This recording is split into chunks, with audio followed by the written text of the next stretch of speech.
All right. Hello, everyone, and welcome back to the Unsubstantiated podcast. I'm Clark, and I'm joined here with my friend Will. Howdy. And today we're going to be venting about all the subjective things that really piss us off. This is the angry episode. edition Yes. of Unsubstantiated. All right. So, And to preface this, we each compiled a list of a couple of things that just kind of really grind our gears, and neither of us have seen the other's list. So we're going to discuss what makes us pissed off and talk about not necessarily whether or not it's valid, but discuss why it pisses us off. And or maybe, if it's justified or not. Yeah. Or if you're just being an idiot, you get angry for no reason. Yes. All right, I'm going to let you start because I'm curious about what you have to say about this. I hate annoyed customer service people. Oh, so like someone at a front desk, and you go up and you have like a question for them or like need help with something, and they're just like, pissed that you exist on this planet. Like I was in a McDonald's the other day, and I walked up to the front desk, the cashier. It's a McDonald's, and I said to the lady, "Hey, how you doing today?" And she just went. And she just looked me right in the eye, lowered her chin like she was about to go into battle, and just went. I didn't know how to respond to that, like because I get that you're at work, you're probably not having the greatest time in the world, right? And I'm not saying that you need to do like a dance every time I come in and throw a banner up with my name on it and say "Welcome McDonald's." But just be at least fake. I mean, I've had a similar job, and even when I was feeling shitty, I just faked a smile because it's part of your responsibilities. You know? Okay, so I think it's one thing to just be like, because working at like a minimum wage job sucks. It's not a fun time. Yeah, we talked about that in the last episode. If you guys want to check that out, self-plug. No, but if you're working like a minimum wage job, you're not going to be having a good time as much as you have to like put off the appearance that you're having fun. Absolutely. It sucks. So I understand not being great to customers because after you work there for a while or you've had a bad day or something, you're going to be in a bad mood. Oh, it's not fun at all to deal with that. All right, believe me, I understand where they're coming from. You know what I mean? I understand why they are having a shitty day, and there are a ton of external factors that the customer doesn't know about when approaching the cashier at a McDonald's. But that's not the point. You know, like I get where you're coming from, but when you go up to someone at you're the cashier, and they ask you how you're doing, and you just go, you're representing the place you work for in a poor light, and you're putting the oness on them to carry this conversation like you didn't just growl. Being put in a poor light, but wouldn't you want to do a good job? Like if your job is customer service, wouldn't you want to service customers? I don't know. I'm completely gonna disagree with you on this one. Really? I feel like when I'm working one of those jobs and someone comes up to me and they're like, "Hey, how you doing?" and they like talk to you a little bit and they're like very nice and polite. Yeah, I love that. Isn't it the greatest? But when people come up to you and they're like, "Give me this thing," and they're like very like pushy. I'm not talking about shit. Like if a customer is shitty to you, you shouldn't take a ton of shit. You know what I mean? Yeah. But when you're the base from which you jump is that's I don't know. Shitty. I get less angry at that. I find more like amusement in it. And I feel bad for them. I'm not trying to, because I don't want to be the assholes like, just put a smile on that face. That's not at all what I'm saying. It's depressing for me. You know what I mean? It ruins my McDonald's. It ruins my sausage biscuit experience. I eat it with guilt. I was really looking forward to this healthy and nutritious meal. Yeah. Yeah. You know what? And now I'm just going to eat this and cry in my car. Yeah. I get it, man. It's just depressing to experience. You know what I mean? Not your turn. Okay. You get to be the asshole now. You're either going to agree with me entirely on this one or really just hate me for this. Shoot from the hip, Waddell. I hate when people tell me to vote because... I hate it too. Oh, you hate that? Oh, I thought you were going to be like one of those people who says something along the lines of, "Oh, it's part of our..." It is. Like, it's essential to our society or whatever. It is. It is very important for people to vote, but not for me because I don't know anything about politics. I think so. My vote would be a shoot in the dark, and I understand that I'm the problem. I'm not educated enough to make an educated decision on which candidate is best for me, dude, everyone to vote for. I totally get it. Like there are I'm a poli-sci major, and I spend the majority of my time around kids whose sole objective is to slit everybody else's around them's throat and move ahead as fast as possible with no regard for the humanity in each and every one of us. It's brutal to experience. You know what I mean? They're climbers, and one of the biggest archetypes of a climber like that is a faller. Is they're always just like, you really should vote. It's the same thing with people who are indoctrinated in a particular religion or cult or something like that. Well, you really should get involved in this. This is the way to do things. Do I believe that it is the citizen's civic duty to participate in the voting process? Yes. Is it dangerous if a lot of us don't? Yes. Do I think that people should be running around telling you what to do? Absolutely not. That is the dumbest bullshit in the history of dumb bullshit. Because I've been told a similar thing. Like I got buddies who care a lot about a specific thing, and like, you really should be more active about this. You should really get involved and take a side. What if I don't want to? Yeah. Who are you to tell me what to give a shit about? That's true. I don't know.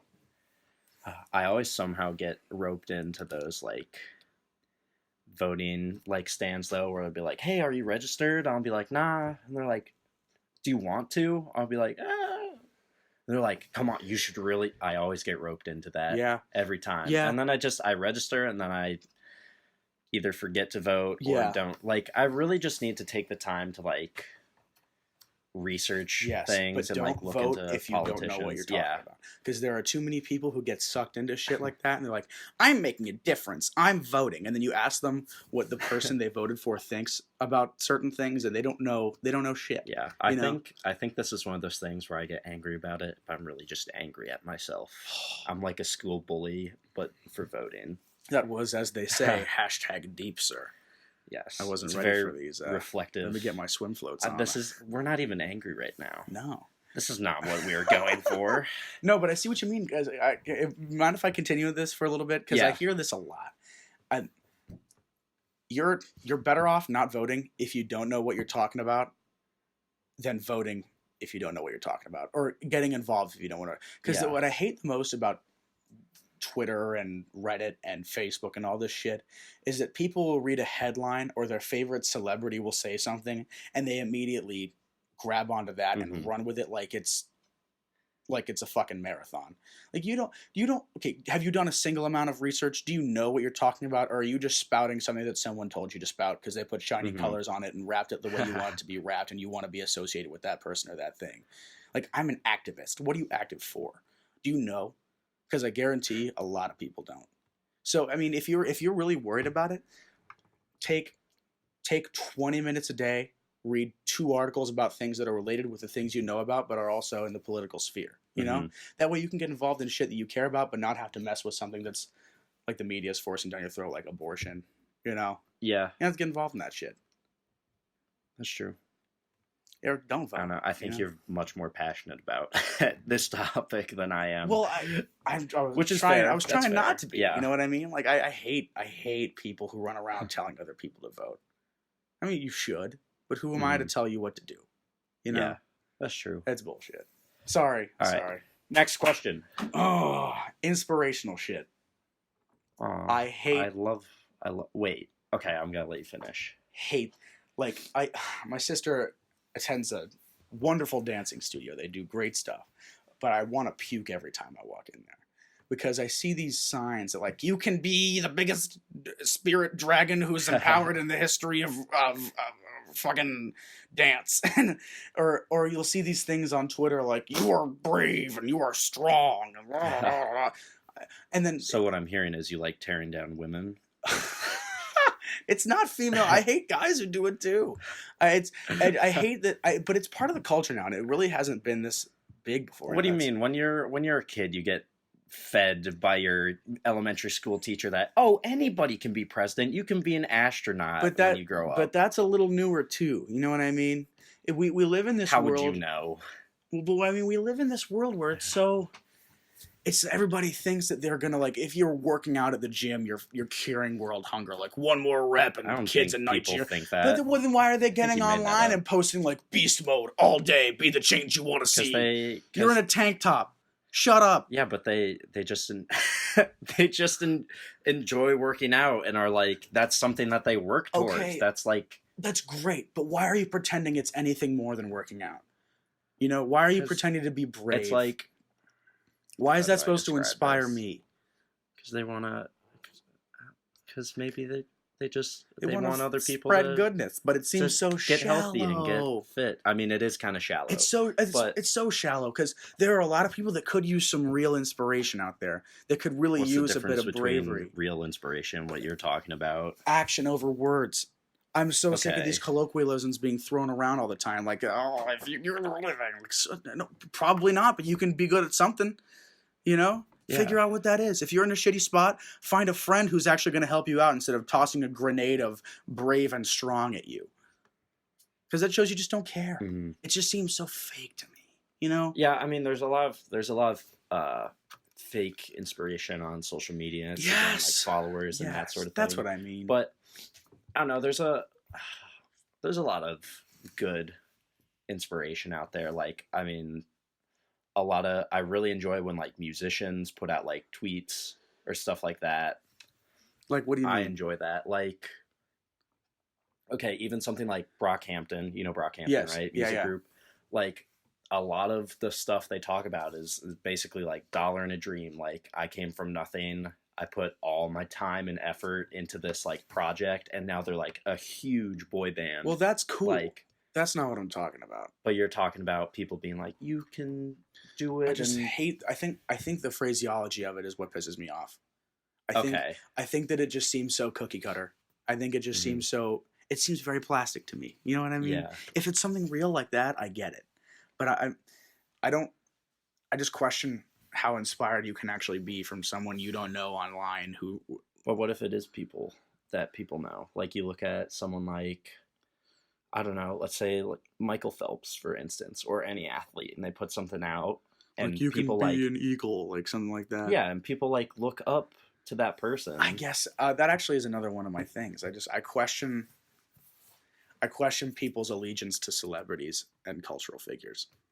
You know, is that your next topic? Well, that was one of them, but we're hitting it now because it kind of blended. But I don't understand why people seem to want to salute.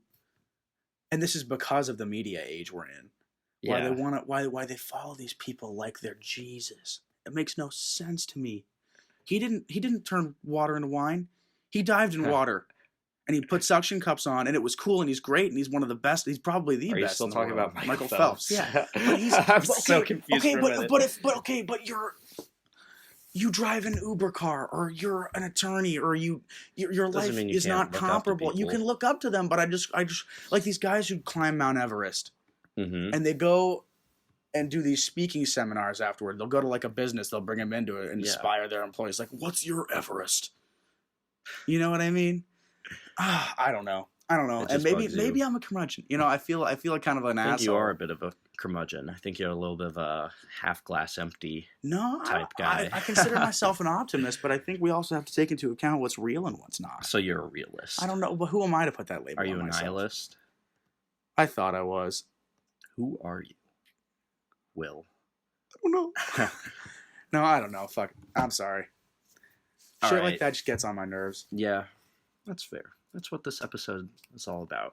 It's a healing experience for us. We can get all these enormous problems. Can I lay down on this couch now and just dig around in my prefrontal cortex for a little while? See what's jiving. All right. I kind of want to jump into a less serious one. Let me look. Oh, you're not going to like me for this one. I hate the praise for Waffle House. Elaborate. A lot of people in the Midwest live, laugh, love Waffle House. Yeah. And it is not good. I would rather get McDonald's breakfast. Really? It is, I mean, this is me being picky, but it's very mediocre. It's fun to go there at 3 a.m. Yeah. And it's an experience, you know? Yeah. I enjoy the food there. I do not. It's like, It's not my favorite. It's not my cup of tea. Dude, I think the Waffle House Index is probably one of the funniest things I've ever heard. If you're listening right now, open another tab, Google the Waffle House Index. We can just explain it because it's literally like one paragraph on Wikipedia. Basically, FEMA, like the emergency like weather response system. The fucking emergency man of action. I think is the exact term for that. Yeah. They have this, it's like officially unofficial scale called the Waffle House Index, where basically Waffle House is open 24 hours a day, every day of the year. However, if a Waffle House closes due to impending weather, they will send in emergency task forces. So if your local Waffle House gets closed, your shit is about to get rocked. Rocked hard. Yeah. Indeed. No. That's the best thing about Waffle House is the Waffle House Index. I don't know. I enjoy the food there, and I think, like, you've seen me on Twitter, I'm always lauding You always talk about Waffle House. The thing is, I gotta really, like, my great buddy and I have just been going there for a while because we both like the food, and I think the reason it's kind of a meme. It's kind of the novelty of it, you know. Mm-hmm. Like, it's just like Waffle House, you know what I mean? I don't know. I definitely understand where you're coming from, and I won't ever sit down and assert to you, like, I think it's one of the best breakfast places ever. But I understand the difference. I'm more of a fan of like local, like family-owned breakfast places because the food is so good. Infinitely. We went to Woody's, didn't we? Woody's. Maybe not. No. We went to the Dinner Bucket at one time. That was awesome. It was nice. Food wasn't very good, but I thought my eggs were. Yeah. They were to die for. I don't know. I also don't know why I always spend so much money at breakfast food places, despite breakfast being the easiest meal to cook for. Yeah. Like, I don't know anything about cooking. Like, my parents are really good cooks, especially my dad. And I definitely need to take some time and, like, learn from him because I'm screwed when I'm out of college and off of a meal plan and have to actually cook for myself because I'll be eating eggs and toast 3 meals a day. Dude, eggs and toast are the shit, It's a substantial meal, but it gets boring really quick. Yeah. Maybe throw some sriracha in there. That's good stuff. Yeah, man. No, it's kind of funny how they rake you in like that. Like, they make you spend $4 on hash browns. You can make them for a couple cents at home, you know? Yeah. I mean, that's just the restaurant industry. Yeah. And the hash browns are usually a little bit better than what you can make at home. Yeah. But if you can figure out how to do it yourself.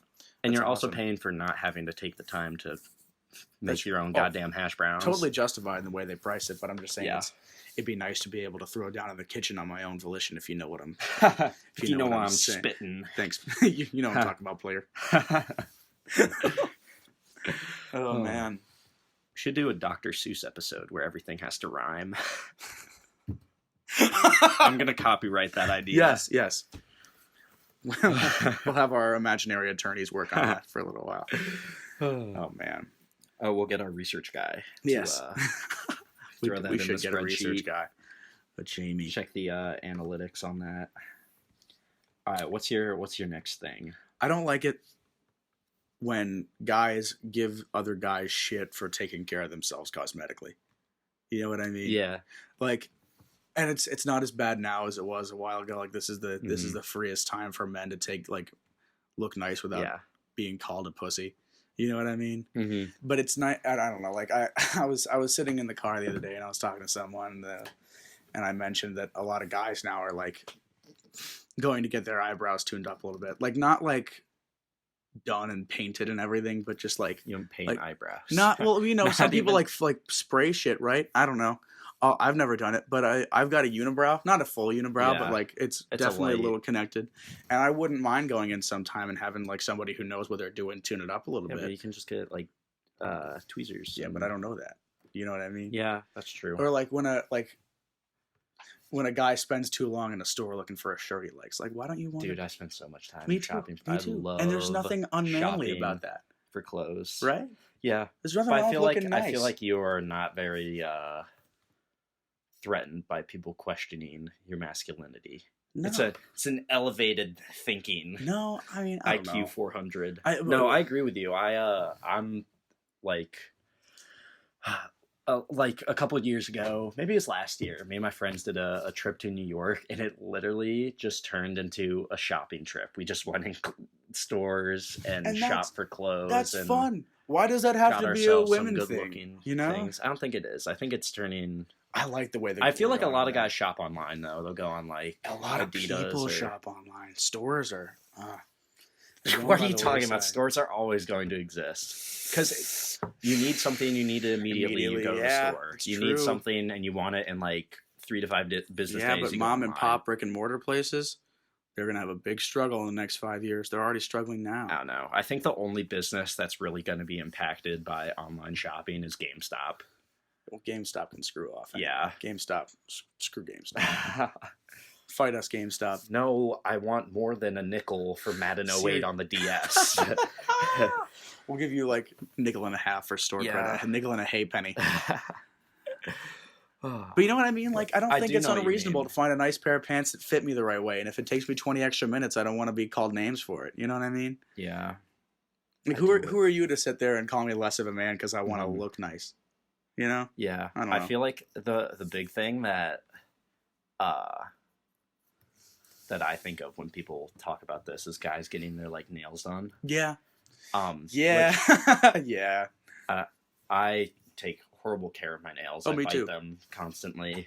And I also like I would never get a mani-pedi, not because it's like feel demasculated or anything. It's just one, I don't take good enough care of my nails, and two, I'd feel really weird having someone doing stuff with my feet for like 30 minutes, however long it takes. I don't know. It'd make me really uncomfortable. And I feel like if I had someone giving me a manicure, I would feel like, you know, the position you get in when you're getting a manicure, where your elbows over the table and you flail your hands over. I feel like being in this position for too long would make me feel weird. Like, you know what I mean? Just have dangling my fingers lightly while feeling someone like a prince takes a minuscule brush and already like I don't enjoy getting my hair cut because I'm a I don't know why. Like I'm not a super awkward person anymore, but the second I'm in a barbershop and someone's cutting my hair, I just draw blanks. Really? I want to talk about, because I'll get in there and they'll be like,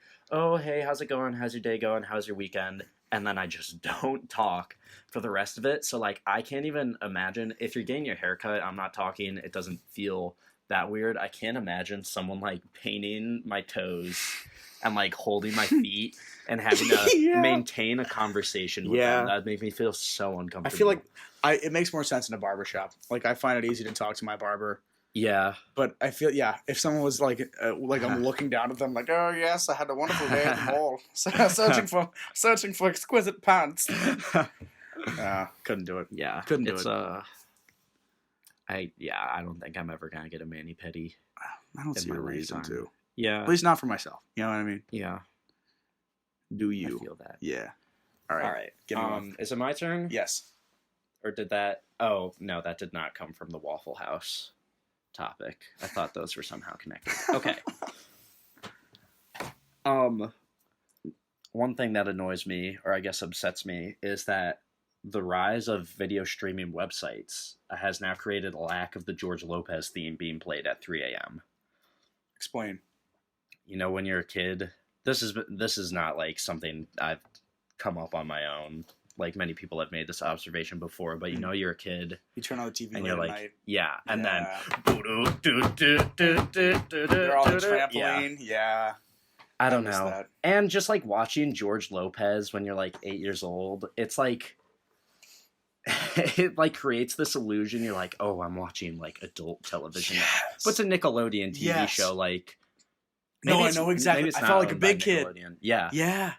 Yeah. But what does that have to do with streaming services or like? Just because no one watches live TV anymore. Yeah. Yeah. It's time marching onward, man. And it's a really humbling experience, you know. Kids are never going to know what it's like to be like wait for a show to come on.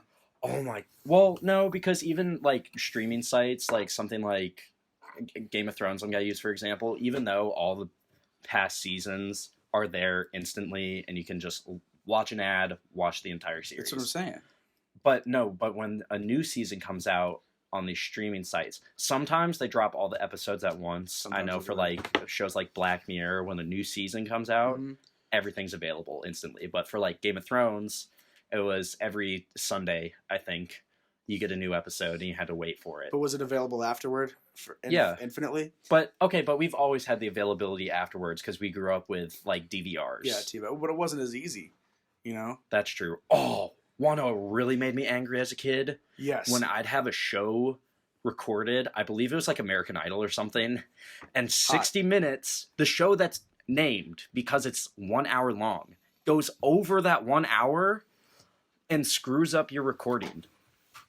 I'd literally it'd go over like 15 minutes and then I wouldn't be able to see the last 15 minutes of American Idol. I'd have to like Google who won that week. Were you big into American Idol? I was big into American Idol up until, oh my gosh, I watched it until Steven, who's the lead singer of Aerosmith? Steven Tyler. Yeah, I watched it up until he was on the show. So I don't think Randy was there, and I don't think Paula Aldine, what's her name? Paula Abdul? Abdul. Yeah. I don't know much about it. I don't think I was allowed to watch it for a while. What? Sorry to my parents in advance, but they were super restricted. My mom was super restrictive about my media intake as a young kid. Oh, yeah. Like, I had to wait on SpongeBob for a while. Oh, that sucks. Yeah, but it was like, it didn't stunt me. Like, I'll see some kids who are just confused in social situations, and I know that's because they had limited Nickelodeon time. But as a kid, you can kind of psychoanalyze that. But it never turned out like that, but it definitely sucked because I'd go to school and I wasn't allowed to watch Fairly Odd Parents, and the kids on my bus were super close, and we would always talk about TV, and I'd be like a PBS kid, you know, and they were always talking about Fairly Odd Parents, and it was like too crass for me to watch. That's strange. Yeah, now I get on a podcast and I say the F word. So, yeah, worked out well. Yeah, I think the only show I was limited to as a kid was Rugrats. And it's because the older sister, I think her name's Angela. Yeah. My mom was just like, she's mean and is a bad influence. Yeah. Which I guess makes sense. I don't think no one talks about Rugrats, so I don't feel like I missed out on anything. I wasn't allowed to watch people shows. My mom called it, like, you know how Disney and Nickelodeon would have cartoons, they'd have people shows? Yeah. Like with actors. She didn't like the way those, and I kind of get it. Like, I look at it now, like, you know that show Jessie? It's gone now, but was that Disney Channel or was that Nickelodeon? Yeah, Disney Channel. Some of those kids were just like super bratty, and they were just, man, don't touch my Komodo dragon or stupid shit like that. But I wasn't allowed to watch people shows. Like, Family Matters was a stretch for me. I don't think I've ever heard Family Matters. Steve Urkel? I think that's Family Matters. Oh, yeah. Yeah. Or was that on the, I forget what I think that was Family Matters. Yeah. I don't know. I never saw it. Okay. Here, I go. We were talking about American Idol. Yeah. So you never watched it? I've seen, I won't say that I've never seen an episode of it. I know who Simon Cowell is. Yeah. But I don't know a ton of the people whose careers are born from it, and I don't know the setup of it. What about Kelly Clarkson, though? Kelly Clarkson, I'm trying to think of the ones in my head. Jordan Sparks. Chris Daughtry.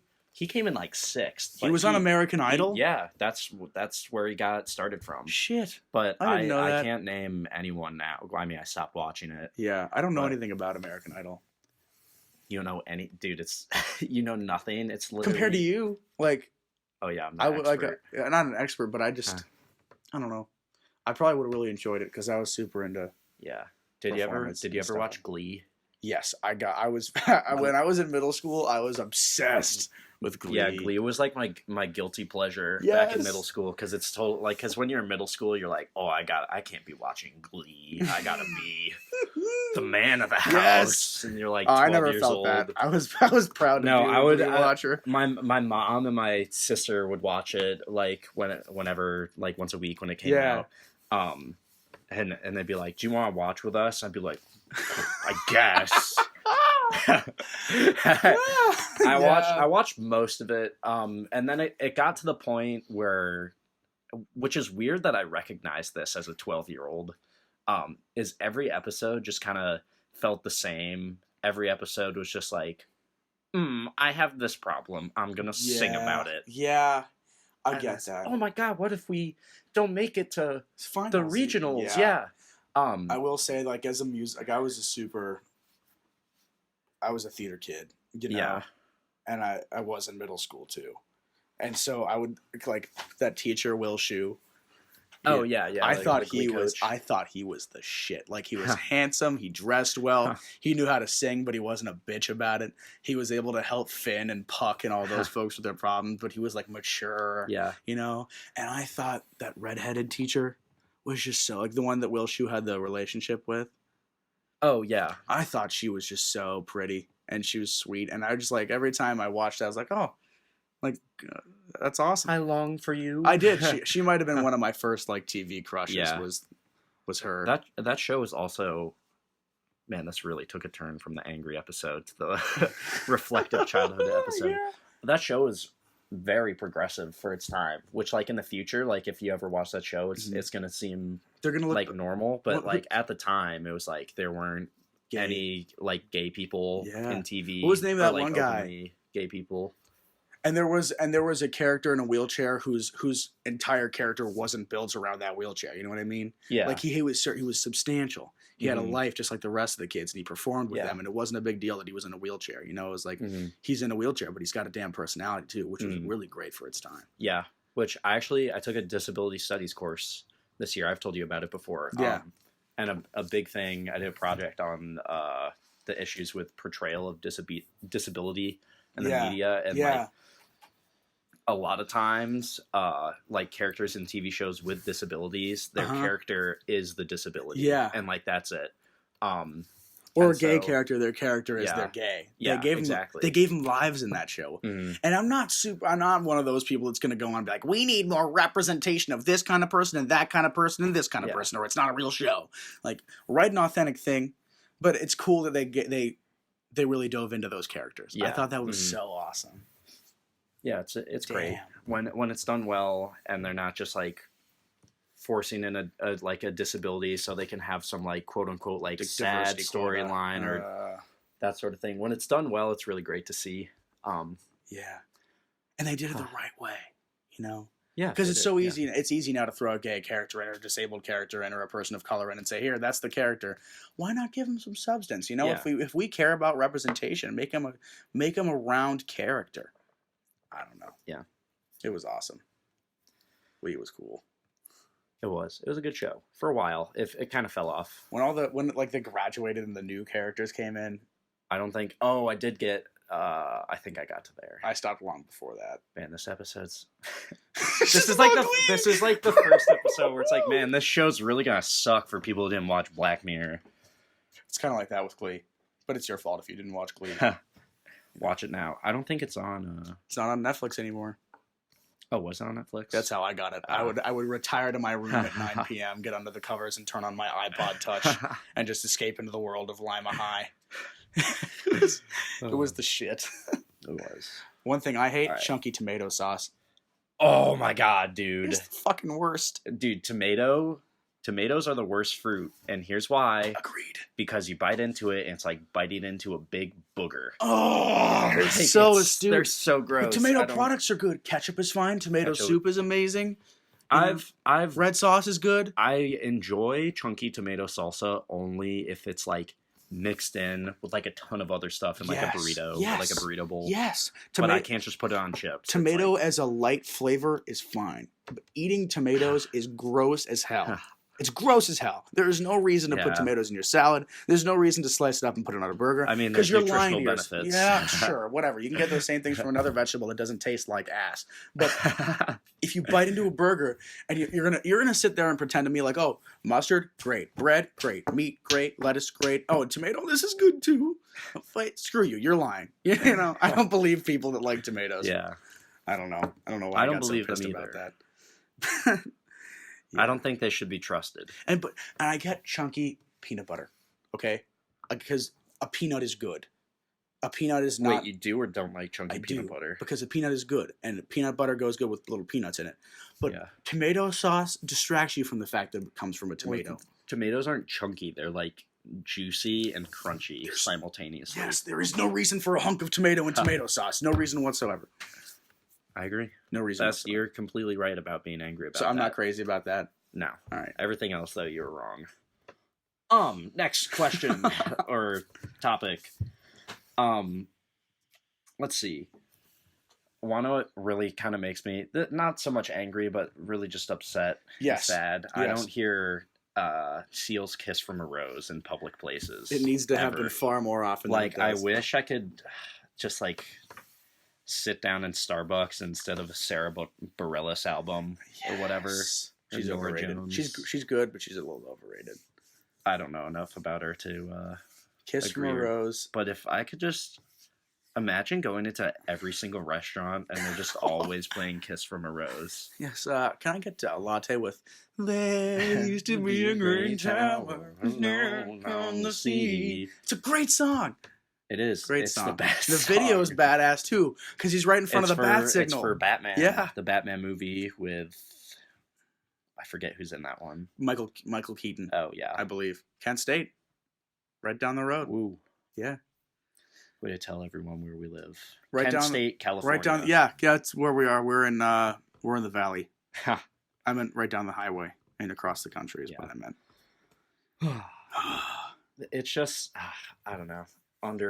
Heavily underappreciated song. Agreed. Definitely a staple of modern American culture. I think I believe it was either my junior or senior in high school. Kiss from a Rose was our cross country anthem.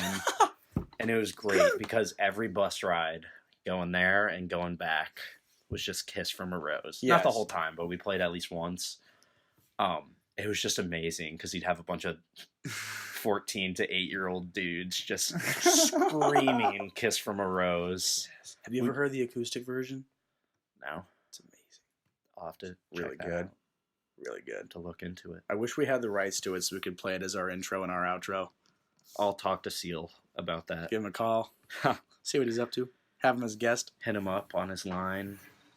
Oh, he's amazing. I only know Kiss from a Rose, though. I don't know any of his other stuff. Seal Standards is one of the best albums of all time. Really? I'll send it to you on Spotify. Okay. It is. Blew my mind. His voice, butter. Straight butter. I just want to lather myself in that man's voice. It's astounding. It's so good. Sorry. All right, you got another one? Yeah, I've got a few. Let me find one. What are you angry or reminiscent about today? Parent-kid fights in public. What do you mean? Sometimes you just gotta show your kid who's boss. I agree, you know? But I'm talking about the kids who aren't the kids who are refusing to know who's boss. Oh. Like a kid in the aisle at the gas station who wants a Snickers, but the mom's trying to get somewhere. He's like, "Mom!" And he's screaming at her. Yeah, but that's when you swoop in, buy the kid a Snickers, and go, "You're not you when you're hungry." And then genius. And then the kid takes a bite out of it, and he puts on a suit, and he's really professional with his mother. I wish I could do that. Sponsored by Snickers. No, but I hate what who treats their parents like that. I'm not talking about little kids who don't know any better having a tantrum, because that happens. I'm talking about a 10-year-old who's calling his mom names and screaming at her in the hall of the grocery store. I hate just punch your kid. No, you can't. No, you can't no. If you're a mom and your 13-year-old son is giving you shit, you can hit him. You can't treat your now we're gonna have. I don't care. You can't treat your mom that way. You just cannot do it. I mean, I'm fine with the whole spanking thing. I got spanked as a kid. Me too. A couple times, but it was I don't even remember. I was really young. If I got spanked, I probably just I don't even remember. There's definitely a story about it. What I heard this from my English teacher in 7th grade. This was really interesting. Whenever she would act up, her dad would be like, "All right, I'm going to spank you now," and basically just get the belt or whatever. Yeah. Have them ready to get hit, go and wind up and then just tap them. So it's don't even, so it's the fear. So they're so worked up about their parents being angry and I'm going to get spanked. Yeah. That you don't even need to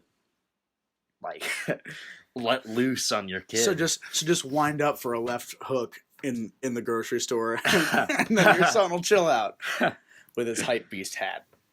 Oh my god! So I don't know if I really want to dive into the whole hitting your kids. No, I don't want to talk about that either. I'm just saying, like, there is no.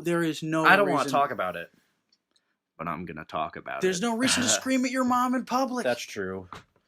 That's rude. That's just a She's parenting your mother. thing. But it's also the parent. Learn. Yeah.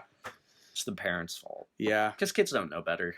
Kids really don't know better until they're like, I would say like in high school. Like once you're a freshman, you should know better. But like kids act out all the time. I know, but it makes me cringe when I see a mom just trying to do her day, handle her shit, and there's some kid with a shirt that says "Eat my dust" and it's neon green. He's got matching shoes and a flat brim hat, and his socks pulled up to his knees that were made by Kevin Durant, so they say. I think if I have kids, I'm going to pick out their clothes until they're in like high school.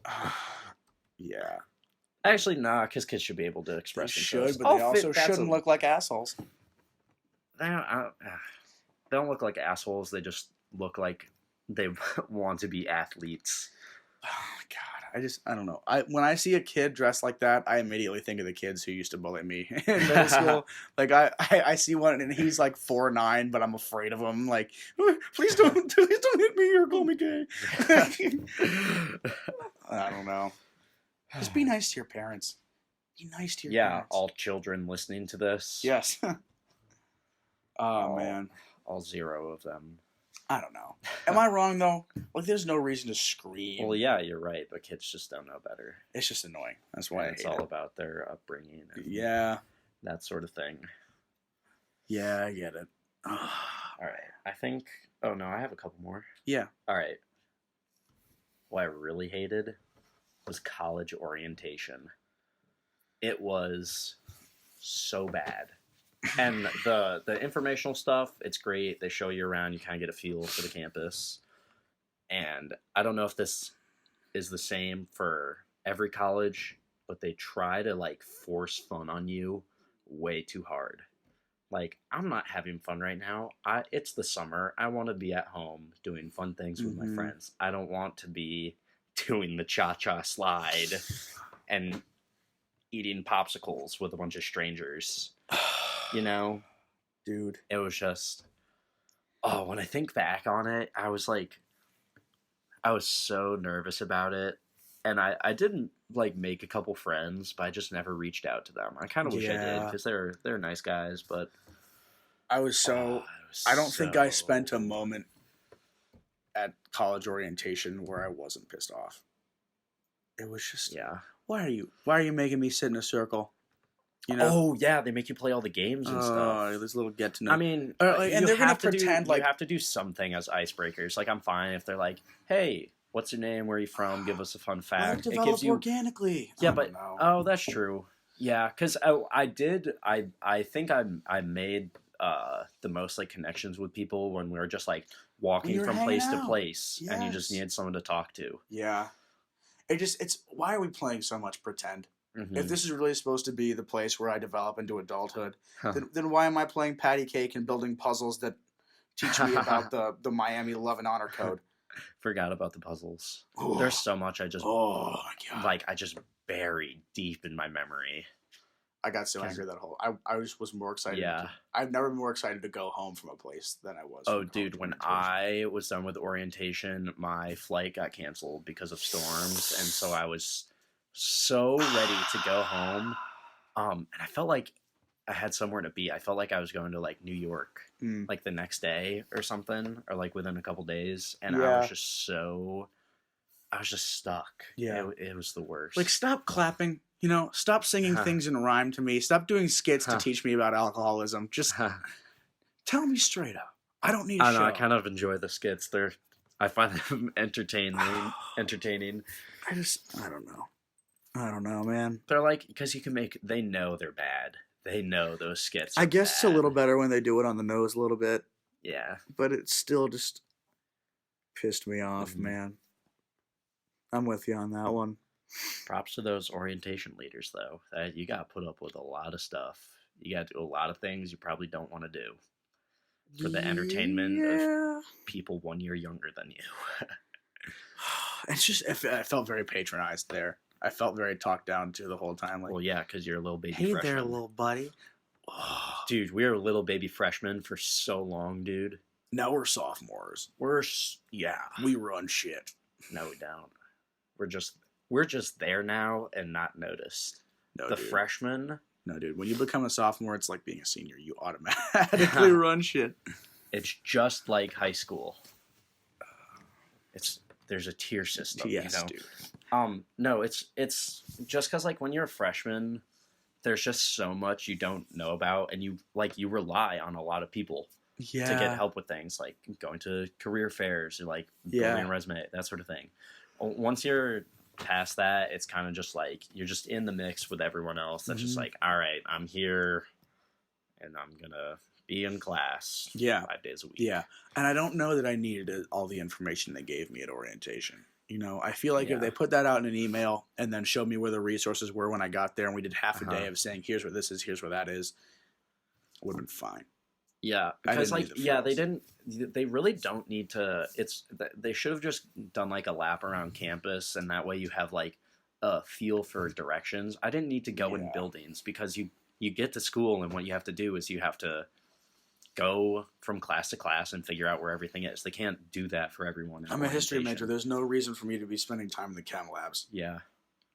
What about for all those gen eds? Oh, dude, I hate gen eds so much. I'm actually I'm taking a sabbatical from thinking about gen eds, as it is. It's June, right?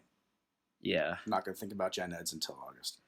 They're like, in theory, they're smart, because it's like, oh, you should broaden your horizon and that's true. Learn some things that you wouldn't otherwise. Yeah. But a lot of the times when I'm signing up for courses and I'm looking at the list of gen eds I got to take, all I see is what's the shortest nail that I can drive through my toe. Yeah. Like right now. Seriously. There's no reason for an engineering major to learn about Shakespeare, and there's no reason for No, there is. I appreciate art. No. Dude, I wish I could be an art major. I but just I have mean, no idea how I'm going to make money off that. I solely mean in practical application. I'm not talking about mental enrichment. But there are a lot of people in college. I hate to say it. Colleges are incredibly bloated right now. There are too many people in the university system in this country. That's true. And a lot of them are there to get their degree, go on, and enter the workforce immediately. The traditional experience. That's what I'm there for. Yeah, seriously. The traditional experience of college. Unless this podcast picks up. Enriching your mind is... It's a stretch. It's a stretch, and it seems very antiquated, sadly. You know, the classical education has gone by the wayside in favor of workforce production. Yeah. But if we're going to be that way, let's at least be honest about it. You know what I mean? There's no reason to force guys who only care about engineering to do something else. I don't only care about engineering. I'm not talking about you. I'm just meaning in general. I wish I could like study art and music and stuff. Yeah. But I literally have no idea how I could like find a job with that. I'm definitely not artistic enough to like make my own work, that sort of thing. It'd be awesome, dude. I would love to go to school and learn how to digitally produce music. That'd be amazing. I got a buddy who's doing that. Yeah, I do too. And it's just like it's really difficult to do at home, because like there are a couple programs you can get for free. Mm-hmm. They're all right. The problem is they're extremely difficult to learn, and like maybe I'm just lazy and don't want to take the time to do it. But you need programs, which sometimes you have to pay for. You need equipment. Yeah. You need adapters. With something like that, do you think that the way the internet has freed up information and made niche things like that more accessible to people like you and me, do you think that a degree in that would serve you, or do you think it would be a waste of time and money? A degree in like art, or like music, or something in a I don't want to call it a subjective field, but something where it's less cut and dry. You know what I mean? I feel like it would definitely serve me, because I'd be able to do something that I thoroughly enjoy. Oh yeah, but do you need a degree for it, is what I'm saying. You don't need a degree, because if I'm just producing music, you're self-employed. Yeah. Yeah. However, because finding information online can sometimes be difficult, and it depends on what type of learner you are. I usually need a person to explain it for me and give me like a physical demonstration of it. So like finding stuff online and like reading tutorials, it's not always the best way to get to learn how to do something. So would you consider yourself more of a hands-on learner then? Yeah, absolutely. Okay. And so if I just wish I could like go to a class and be like, hey, this is this music program. You get it for free because you're a student. Yes. And guess what? I'm going to show you all the basics. Yeah.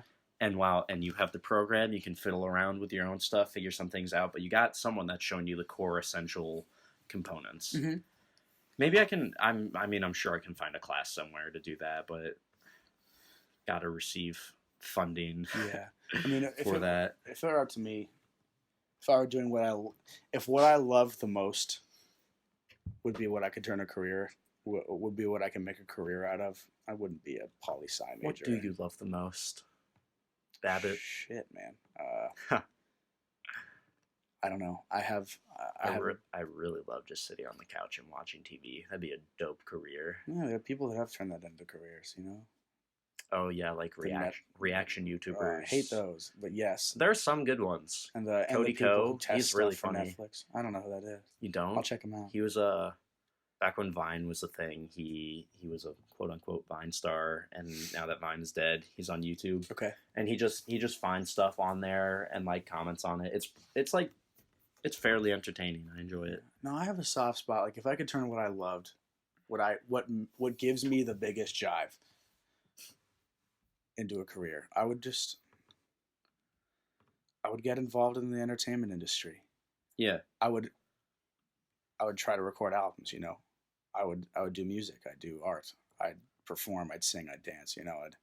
I don't know if it'd be Broadway, I don't know if it'd be Hollywood, I don't know if it'd be somewhere in between, but I love performance. Yeah. I think it's just the most amazing thing. We talk about human connection a lot on this podcast. I think that's one of the most beautiful forms that shows that we're not just monkeys, you know. We're able to ignite emotion via the manipulation of sound and decibel, of performance. Things like that. Oh, I love it. You know? Yeah. I wish I could do that. You can if you believe enough. Should read more inspirational posters. Yeah, you know, that's what it is. I need to see a few more. I need to see a few more inspirational tweets, and then I think I'm there.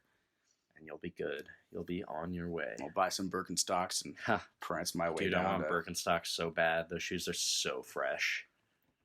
I love Birkenstocks. Really? But what kind would you get? Just like a regular, just like the regular, like not cardboard, cork. Yeah, they look really good. They're pretty expensive though, really? And that's why I don't. They make knockoffs, don't they? They're like... Yeah, I'll have to look into some knockoffs. I just think Birkenstocks and socks, it's a look, or like Birkenstocks and sweatpants. Every time I want to look like a German tourist, it's the first thing I go to. Dude, I already do 24/7. Shut up! You're gorgeous and you know it. Are you implying that German tourists are not gorgeous? Slay queen. No, they're fine. Sorry, German tourists. I don't have a lot of people coming after me after this one. What else? All that. Let's each do one more. Okay. I think. Did you go last? What were we talking about? I'm gonna be straight up with you, Clark. I don't remember. Okay, I'm just gonna go. This is kind of more of a serious topic. Okay. Want to know what company or product I really despise? Shoot. Apple Music. Apple Music is absolutely trash compared to Spotify. Why?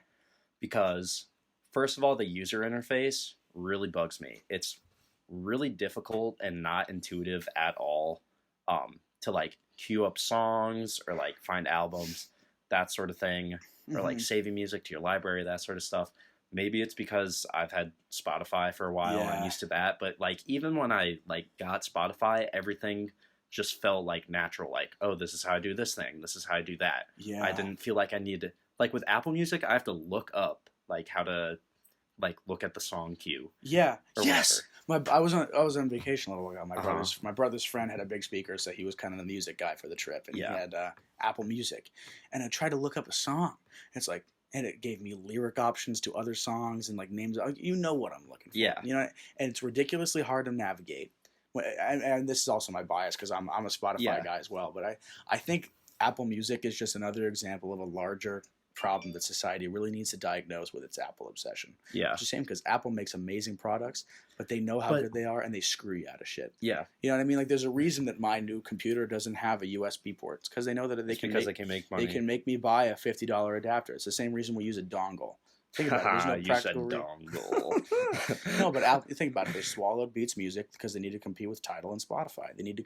It's the same. Tidal has no. I was just using it. They don't have to compete with Tidal as an example, but you know what I mean. Tidal has like 2. They're the McDonald's of the tech industry. They know exactly how to adapt. They move fast because they have the resources to do so, and they really screw other businesses out of making a better product. They do. Same thing with Google Maps. Google Maps is amazing, but they nerfed it so hard. Really? Yeah. I love Google Maps. I have no issues with it. What's I listen to this Leo Laporte tech guy on the AM radio where I live, and he's really he's into the actual practical application of the use of technology, but is also into the stuff about the industry. And he's explaining all the time that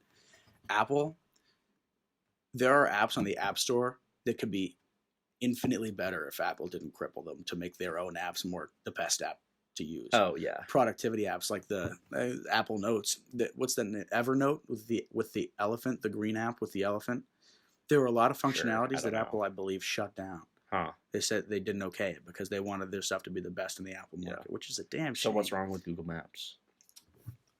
Again, unsubstantiated. I don't know the specifics of it, but there were a lot of things on Google Maps that were apparently going to make it infinitely better to use than Apple navigation. Like what? It's already infinitely better than Apple Maps. Apple Maps is so bad. I agree. Like, especially compared to... Do you know the app Waze? I know it. I don't use it. Waze is awesome because not only is it just, like, consistent navigation, it also notifies you when there's accidents. Yeah. Police, like, what's the term? Like, speed checkers, like, when they're trying to trap you into getting a ticket. Oh, that's really on the nice. Highway. So it's notify awesome. and notify you. It's like, hey, in 2 minutes there's gonna be a cop car on your right side. Yeah. Go back down to the speed limit. That's the shit. It's awesome. I don't know what specific functionalities Apple crippled before producing or allowing Google Maps to exist in the App Store, but they crippled it a lot from what I gathered. Yeah. Oh, also Waze has a feature where you can record your own voice for the navigation. It's amazing. That would be awesome. It's so hilarious. Like do you use yours? No, I use Google Maps just because I just like the interface of it. But I have used the Waze record your own directions. My friends recorded a bunch of funny voice lines, and you'd just be driving, listening to music, and someone would just like scream like "turn right" and that sort of thing. I love it. It was fun. It was a good time. Hilarious. But yeah, back to the Apple Music thing. So not only I'm a big fan of universal design, Apple Music is not universally designed. It's really hard and difficult to navigate. What does universal design mean? Universal design basically means, okay, imagine this, right?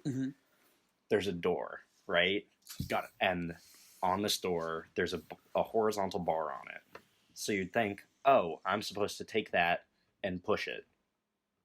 Wrong. It's a pull door. It's a pull door. I see what you mean. You feel like an idiot. Or like when they make gas caps all the same size, so they use it interchange. Yeah. So basically, it's just like it's intuitive. You want something where you can look at it and without even thinking, without even having to be like, what would I do here? You know how it functions. You just know how it works.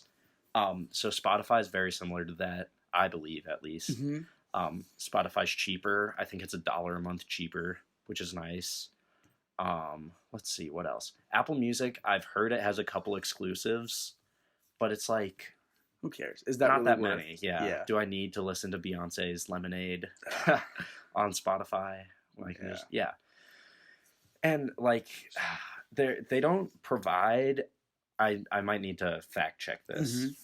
I don't have a fact checker. You guys can fact check it. Please do. Yeah, I don't believe they provide any extra services if you purchase Apple Music. I know if you purchase Spotify and you're a student, you get Hulu for free. It's awesome. I love that. That's for Spotify, right? Yeah, it's for Spotify. You also get discounts on it if you're a student. I'm sure Apple Music has something like that, or else they'd isolate a large portion of their audience. Probably the biggest audience. Spotify. There are two things I love about Spotify. The first one is the equalizer. So you can change the audio quality that you want. You can choose, like, they have different presets. So you can choose, like, I'm listening to acoustic music, and it will change the way the music comes out of your headphones. No shit. To make it have a higher sound quality. That's awesome. Or I like putting on the bass booster and then boosting the bass in my car, and then just going deaf when I'm driving everywhere. So does it work in tandem with the device you're using? Like if you were to go on your device and say, I want it to be on acoustic setting, would Spotify correspond, or would you have to do it on Spotify too? Like, is it the same thing as going into the Apple settings on my phone and clicking party mode where it's like it plays louder, or I'm not quite sure what you're asking. Basically, you go in your settings and you click like acoustic or like bass boost or like vocal boost or whatever, and then it automatically like finds those like sound waves that's looking for, and it like enhances them. Shit, that's awesome. So that's awesome. Also, do the other services do that? I don't think Apple Music has that, not that I know of.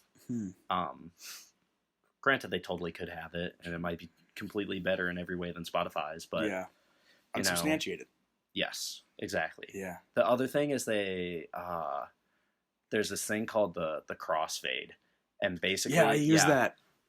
What you can do is you can turn on the crossfade. You can choose how many seconds you want it for, and basically, let's say you have the crossfade set to 10 seconds. Yeah. That means the last 5 seconds of the song you're listening to will start to fade out, and the first 5 seconds of the next song will start to fade in. You taught me that. And it's really quite amazing because you're listening to songs, and a lot of times if you're just on like shuffle and you have your crossfade turned all the way up, you don't even notice when songs are changing. It really helps me focus a lot more. It's good for a social setting too. It's great for social settings because there's not like, because some songs have like a long outro where it like fades out. Yeah.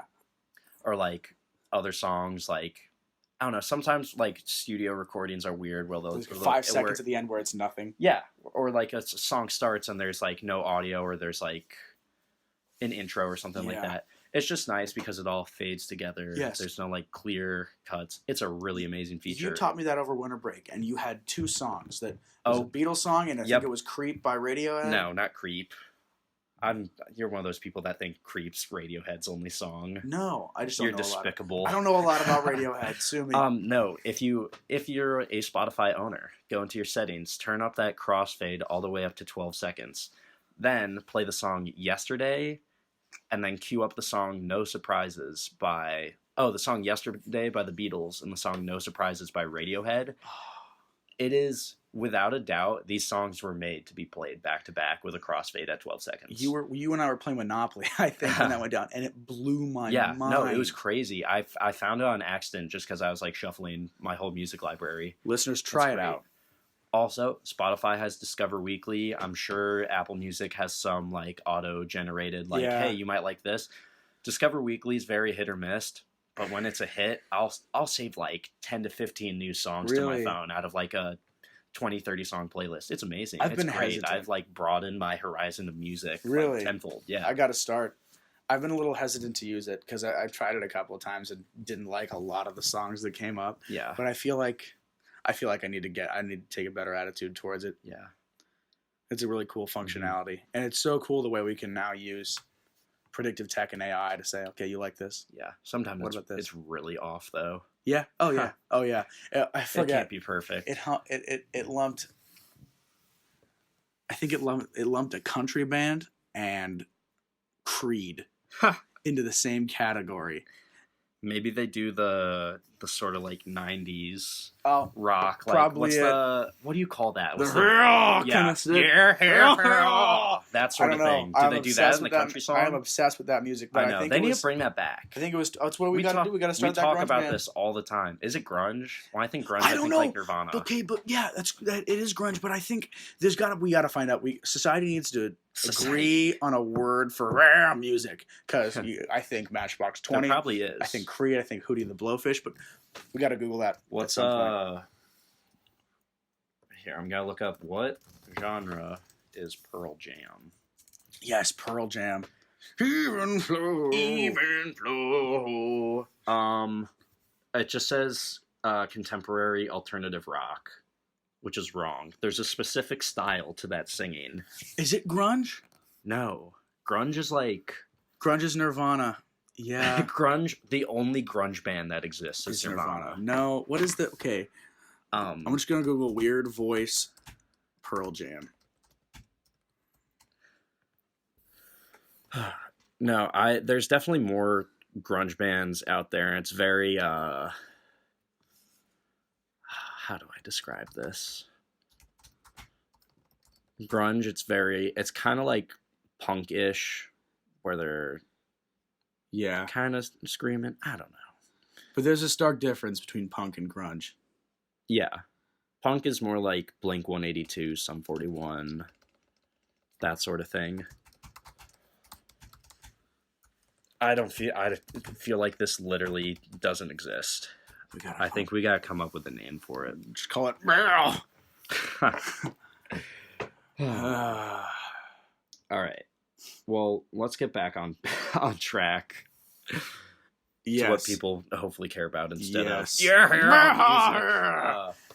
do you have any other complaints? Gripes? Let me find one that I want to do. I really hate when people just sniffle right into the microphone. I'm so sorry really for that. Gets to me. Screw you, Clark. Oh yes, this actually fits right into our topic. I hate. It's been like the last 6 years in pop music where I don't even know the word for it. It's another example of there's a word for it. But it's like that. It's almost like an alt kind of thing where like instead of saying it feels cringy to say it, but I got to do it for the sake of example. Instead of saying Christmas, they'd say Christmas. Like it's kind of like a I wish I could describe it better. But they sound like, and I was listening to a woman with a YouTube video talking about it before we started this podcast, where she was saying like they sound like they haven't had water in a while. This is sort of like it's so hard to describe. Halsey's got a little bit of it. I think you're going crazy, dude. No. Why are you listening to Christmas music? I wasn't listening to Christmas music. That was just an example of a word. But like Halsey does it. A lot of these. That girl who sang Bright, like, did you and Jupiter conspire to get me? I think you and the moon and Neptune got I have no idea what you're talking about. And men do it too. It's this. Is it like a style of singing, or is it specifically related to Christmas music? No. I use Christmas as an example of a word that would be altered by that. Is it like a dry, raspy voice? It's kind of like their H's are like, like it's kind of like a. Oh, they're just accentuating their words differently. Yeah, it's like what we were just talking about, where it's just like a specific style of singing, but it gets on my nerves a little bit. I think of Halsey as my number one example, but there are so many artists like the Lumineers are another good example. It's just kind of it's kind of it's sort of like whiny. It's not even it sounds like lackluster. Yes, I don't know. I like some of it, but lackluster pop kind of sounds like a cool name for a genre. It feels forced. Yeah, it does sound like a cool genre. I don't know. I'm going to invent that. And the same thing with that guy from Creed. Like, I'm not shitting on everybody who sang like that. I think it is actually good. And there are people like the Lumineers who do a good job with it. But there are some of these artists out there who hear that, copy it, and they force it so hard it becomes unbearable. You know what I mean? Yeah. That's true with anything, though. I'm curious to hear what you think about this. What do you think the future of trap beats is? Trap beats? Yeah. It's the same. Do you think that we're ever going to get away from it? Because it started in hip hop, music is and it's pop now, and they're using it in country now. Oh, like the Old Town Road. That's one song. No. Florida Georgia Line. Oh, really? And shit like Keith Urban, where it's just like a trap beat. I don't know. Some trap beats are really good. They're good, but there's good in the right some that are really setting. generic. Yeah, but I think it's overused. I love nothing more than just when like bass and like trap beats is prioritized over almost everything else. Like the song, This Is America, Childish Gambino. That was awesome. That was awesome because the last chorus, the bass just cranks up to like an 11, and like they do a volume swell with it. It's just great, and they got like the snare drum doing like that sort of thing. That was awesome. So I don't know. When especially artists that like produce their own beats, like for example Travis Scott, that sort of thing. I'm not a huge Travis Scott guy, but I have like respect for creating a unique sound of your own. Yeah, that sort of thing. I think we're going in a good direction as long as people can create their own unique style of trap music. But it's hard to. I feel like it's harder to be unique with trap. Well, it's hard to be unique with any music now because there's only so much you can make. There are only so many beats or notes you can put together in a certain order. There's a ton of combinations. Yes, but the thing I worry about trap because when I hear an artist like J. Cole or... J. Cole's not trap. No, that's what I'm saying. When I hear an artist like J. Cole use something like an actual drum beat, like a 90s rapper, or like... there's another one that's like, 2 Chainz do album. I didn't think it was that great. I'm also a hip hop novice. Preface: I know nothing about rap. I recently started listening to it, but one thing I noticed was one of my favorite songs in the 2 Chainz album was "Rule the World," was because it sounded like a '90s song. They used what seemed to be discernible drums. Man. That's not what I'm saying. I love a good trap beat, but it seems like a breath of fresh air when they're doing something else because I feel like it's used so much. Mm-hmm. I don't know. Yeah. I don't know shit. I don't know either. And I think with that, are you good to wrap up this episode? I am more than ready to wrap up this episode. All right. Thank you all for listening to this. This has been Unsubstantiated with Clark and Will. Have a good one, guys.